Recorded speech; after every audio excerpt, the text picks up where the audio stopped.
म्हणजेच शिवराय असताना देखील गुढीपाडवा साजरा केला जात होता. इतिहासाचार्य V.K. राजवाडे यांनी मराठ्यांच्या इतिहासाची साधना या नावाने इतिहासाचे अनेक खंड प्रसिद्ध केले आणि त्यात देखील अनेक पत्र वगैरे संग्रहित आहेत. त्यातील एका पत्रात गुढीपाडवा या सणाचा उल्लेख केलेला आपल्याला आढळतो. यासोबतच एका पत्रात असा उल्लेख आहे की गुढीपाडवा या सणानिमित्त निराजी पंडित आपल्या घरी आले होते. हे पत्र नारायण शौनी या मुंबईच्या वकिलांनी मुंबईच्या गव्हर्नरना लिहिले आहे. हे निराजी पंडित म्हणजे शिवरायांच्या अष्टप्रधान मंडळातील एक सदस्य होते आणि ते आपल्या घरी गुढीपाडव्यानिमित्त आल्याचा उल्लेख सापडतो. हे तर आपण पाहिले की शिवरायांच्या काळात गुढीपाडवा साजरा केला जात असे. आता पाहूया शिवरायांच्या आधीच्या काळात हा सण होता की नाही. आपल्या संतांनी देखील गुढीपाडव्याचा उल्लेख अनेक कविता अभंग इतिहासातून केला आहे. तर टाळी वाजवावी गुढी उभारावी वाटती चालावी पंढरीची हे संत चोखामेळा यांचे पद्य त्या काळात गुढीपाडवा साजरा होत होता हे दर्शवते. बघा मी पेन्सिलीने हे चित्र बनवले. त्याही आधी संत ज्ञानेश्वर यांच्या ज्ञानेश्वरीमध्ये अध्याय 4, 6, 14 मधील ओळीत आणि अनेक ठिकाणी विजयाची गुढी व अनेक गुढी पाडव्याचे उल्लेख गुढीपाडवा हा सण त्याही काळात होता याचे पुरावे देतात. आपल्या खात्रीसाठी आपण त्यातील एक श्लोक पाहू. एके संन्यासी तोची योगी ऐसी एक वाक्यतेची जगी गुढी हुबविली अनेगी शास्त्रांतरी.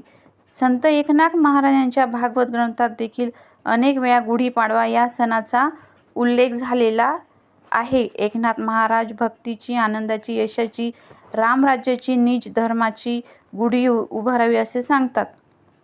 संत तुकाराम देखील आपल्या अभंगात म्हणतात पुढे पाठविली गोविंदे गोपाळा चपळा हाती गुढी. यावरून तुकाराम महाराजांना देखील हा सण माहीत होता आणि तो साजराही केला जात असे सिद्ध आहे. मग काय हे गुढीपाडवा? गुढीपाडवा हा आपल्या हिंदू दिनदर्शिकेनुसार चैत्र या पहिल्या मराठी महिन्याच्या पहिल्या दिवशी म्हणजे वसंत ऋतूच्या पहिल्या दिवशी साजरा केला जातो.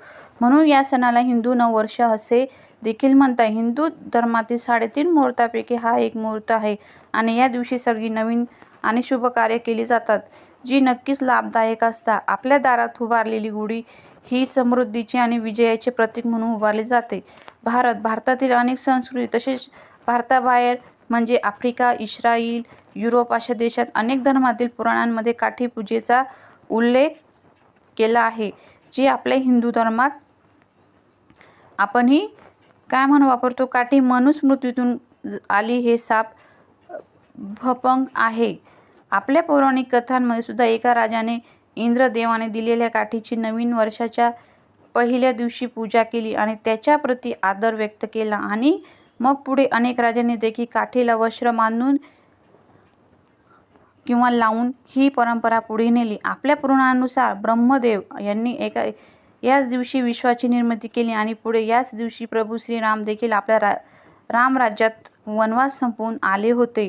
हा गुढीपाडवा सण जसा महाराष्ट्रात मराठी माणूस साजरा करतो तसे कानडी आणि तेलुगू मंडळी देखील साजरा करतात. इतकेच नव्हे तर इतरही राज्यात नवीन वेगवेगळ्या दिवशी वेगवेगळ्या नावांनी साजरे केले जाते. मग जागे व्हा मंडळी, आपण बरेच आरोप पाहिले आणि त्या आरोपांसोबतच खरी खोटी माहितीही पाहिली. यावरून समजणे वालों को इशारा काफी आहे. आपल्या शंभूराजांनी जातीचे राजकारण केले नाही. माणसात जातीभेद केला नाही. इतिहास हा जातीच्या आधारे मांडूच शकला नाही जाणार. स्वराज्याची कवी कलश या ब्राह्मण देखील महत्त्वाचा होता आणि शिवाकाशीत नावाचा नावी देखील महत्त्वाचा होता. आपला शिवशंभू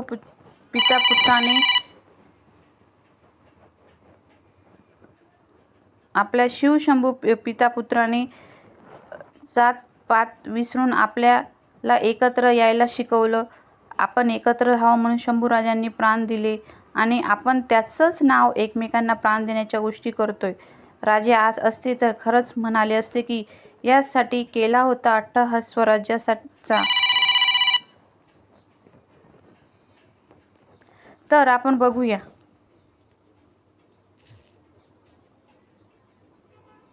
हे शिवरायांचं स्वराज्य हे आपलं राज्य आहे. या राज्यातील एक एक दगड आणि एक एक माणूस महत्त्वाचा आहे आणि आपला आहे. शंभूराजे कोणा एका जमातीचे राजे नाहीत की कोणत्या ब्राह्मणाने पालक नाहीत, ते रयतेचे राजे आहेत आणि रयतेत ब्राह्मणही आले आहेत. बहुजनही म्हणजे शंभूराजे आपले आहेत. मग शंभूराजे आपले तर आहेत, पण प्रश्न हा आहे की ते आपल्यात आहे का? असतील तर त्यांच्या विचारांचा आदर्श घेऊन पुढे चला, सर्वांना सोबत घ्या आणि आपल्यात नसतील तर त्यांना आपल्यामध्ये जागे करा. आता शंभूराजांचा मृत्यू हा औरंगजेबाने केला हे सत्य आहे आणि ते पुराव्यांसोबत आहे. याला विरोध करून एकच खोटी गोष्ट 1000 वेळा बोलून खरी होत नाही की लोकांनी लक्षात ठेवावे. मग आपण आपल्या शंभूराजांच्या नावाने समाजात फूट पडणार नाही ना? मग सज्जनांनी शंभूराजांच्या नावाने अशी फूट पाडण्याची चपराक देण्यासाठी, सत्य आणण्यासाठी अधिक मेहनत घेतली पाहिजे. आपल्या एकमेकांमध्ये काय पाहिजे, एकी निर्माण झाली पाहिजे. तर सगळ्यांना ह्या पाडव्याच्या खूप खूप शुभेच्छा. धन्यवाद. म्हणजेच शिवराय असताना देखील गुढीपाडवा साजरा केला जात होता. इतिहासाचार्य वी. के. राजवाडे यांनी मराठ्यांच्या इतिहासाची साधना ह्या नावाने इतिहासाचे अनेक खंड प्रसिद्ध केले आणि त्यात देखील अनेक पत्र वगैरे संग्रहित आहेत. त्यातील एका पत्रात गुढीपाडवा या सणाचा उल्लेख केलेला आपल्याला आढळतो. यासोबतच एका पत्रात असा उल्लेख आहे की गुढीपाडवा या सणानिमित्त निराजी पंडित आपल्या घरी आले होते. हे पत्र नारायण शौनी या मुंबईच्या वकिलाने मुंबईच्या गव्हर्नरना लिहिले आहे. हे निराजी पंडित म्हणजे शिवरायांच्या अष्टप्रधान मंडळातील एक सदस्य होते आणि ते आपल्या घरी गुढीपाडव्यानिमित्त आल्याचा उल्लेख सापडतो.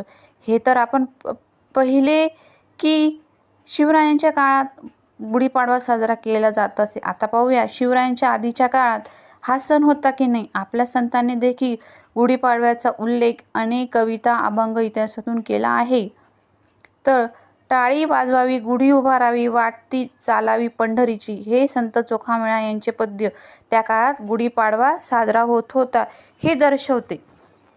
बघा, मी पेन्सिलीने हे चित्र बनवले. त्याही आधी संत ज्ञानेश्वर यांच्या ज्ञानेश्वरीमध्ये अध्याय 4, 6, 14 मधील ओळीत आणि अनेक ठिकाणी विजयाची गुढी व अनेक गुढी पाडव्याचे उल्लेख गुढीपाडवा हा सण त्याही काळात होता याचे पुरावे देतात. आपल्या खात्रीसाठी आपण त्यातील एक श्लोक पाहू. एके संन्यासी तोची योगी, ऐसी एक वाक्यतेची जगी, गुढी हुबविली अनेगी शास्त्रांतरी. संत एकनाथ महाराजांच्या भागवत ग्रंथात देखील अनेक वेळा गुढीपाडवा या सणाचा उल्लेख झालेला आहे. एकनाथ महाराज भक्तीची, आनंदाची, यशाची, रामराज्याची, निज धर्माची गुढी उभारावी असे सांगतात. संत तुकाराम देखील आपल्या अभंगात म्हणतात, पुढे पाठविली गोविंदे गोपाळा चपळा हाती गुढी. यावरून तुकाराम महाराजांना देखील हा सण माहीत होता आणि तो साजराही केला जात असे सिद्ध आहे. मग काय हे गुढीपाडवा हा आपल्या हिंदू दिनदर्शिकेनुसार चैत्र या पहिल्या मराठी महिन्याच्या पहिल्या दिवशी म्हणजे वसंत ऋतूच्या पहिल्या दिवशी साजरा केला जातो. म्हणून या सणाला हिंदू नववर्ष असे देखील म्हणतात. हिंदू धर्मातील 3.5 मुहूर्तापैकी हा एक मुहूर्त आहे आणि या दिवशी सगळी नवीन आणि शुभ कार्य केली जातात, जी नक्कीच लाभदायक असतात. आपल्या दारात उभारलेली गुढी ही समृद्धीचे आणि विजयाचे प्रतीक म्हणून उभारली जाते. भारतातील अनेक संस्कृती तसेच भारताबाहेर म्हणजे आफ्रिका, इस्रायल, युरोप अशा देशात अनेक धर्मातील पुराणांमध्ये काठी पूजेचा उल्लेख केला आहे, जी आपल्या हिंदू धर्मात आपणही काय म्हणून वापरतो, काठी मनुस्मृतीतून आली. हे साप भपंग आहे. आपल्या पौराणिक कथांमध्ये सुद्धा एका राजाने इंद्रदेवाने दिलेल्या काठीची नवीन वर्षाच्या पहिल्या दिवशी पूजा केली आणि त्याच्या प्रती आदर व्यक्त केला आणि मग पुढे अनेक राजांनी देखील काठीला वस्त्र बांधून किंवा लावून ही परंपरा पुढे नेली. आपल्या पुराणानुसार ब्रह्मदेव यांनी याच दिवशी विश्वाची निर्मिती केली आणि पुढे याच दिवशी प्रभू श्रीराम देखील आपल्या रामराज्यात वनवास संपवून आले होते. हा गुढीपाडवा सण जसा महाराष्ट्रात मराठी माणूस साजरा करतो तसे कानडी आणि तेलुगू मंडळी देखील साजरा करतात. इतकेच नव्हे तर इतरही राज्यात नवीन वेगवेगळ्या दिवशी वेगवेगळ्या नावांनी साजरे केले जाते. मग जागे व्हा मंडळी, आपण बरेच आरोप पाहिले आणि त्या आरोपांसोबतच खरी खोटी माहितीही पाहिली. यावरून समजणे वालों को इशारा काफी है. आपल्या शंभूराजांनी जातीचे राजकारण केले नाही. माणसात जातीभेद केला नाही. इतिहास हा जातीच्या आधारे मांडूच शकला नाही जाणार. स्वराज्याची कवी कलश या ब्राह्मण देखील महत्त्वाचा होता आणि शिवाकाशीत नावाचा नावी देखील महत्त्वाचा होता. आपला शिवशंभू